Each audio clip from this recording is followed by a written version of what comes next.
हाय मैत्रिणींनो, welcome back to my channel. घरगुती स्वाद या आपल्या यूट्यूब चॅनेलमध्ये तुमचं खूप खूप मनापासून स्वागत आहे. तर पहा, आता आहेत पावसाळ्याचे दिवस, तर या दिवसात आपल्याला सारखं काहीतरी कुरकुरीत खाण्याची इच्छा होत असते. तर पहा, हा आहे 5 मिनिटात बनणारा असा भडंग.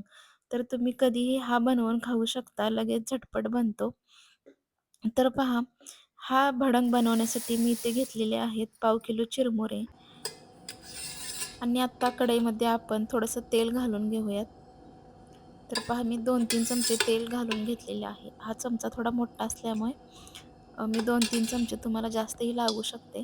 त्यानंतर मी तेलामध्ये 1 वाटी डाळे छान असं खरपूस भाजून घेणार आहे. तर पहा, आपल्याला कमी गॅसवरती थोडेसे लालसर होईपर्यंत ही डाळे आपल्याला छान असे तळून घ्यायचे आहेत.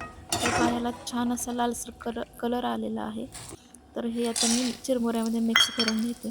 त्यानंतर मी 1 वाटी शेंगदाणेसुद्धा छान असं खरपूस तळून घेतलेले आहेत. तर आपण हे आता चिरमुऱ्यामध्ये घालून घेऊयात. त्यानंतर आपल्याला त्याच तेलामध्ये, राहिलेल्या तेलामध्ये थोडासा कढीपत्ता, ठेचलेला लसूण घालायचा आहे. त्यानंतर लाल तिखट, हळद आणि मीठ चवीनुसार आपल्याला योग्य प्रमाणात घालायचं आहे. आपले चिरमुरे पाहून हे आपल्याला त्या प्रमाणात आपल्याला ते मिक्स करून घ्यायचं आहे. तर पहा, हे कमी गॅसवरती मिक्स करून आता गॅस मी बंद केलेला आहे. तर हे जे मिश्रण आहे, मी आता हे चिरमुऱ्यामध्ये घालून घेते आणि छान असं मिक्स करून घेते.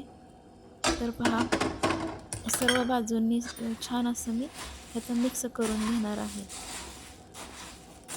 तर हे सर्व मिक्स झाल्यानंतर आपल्याला पिठी साखर करून घ्यायची आहे आणि ही पिठी साखर आपल्याला यामध्ये मिक्स करायची आहे. पिठी साखरेने बघा छान अशी टेस्ट आपल्याला येणार आहे आपल्या भडंगला.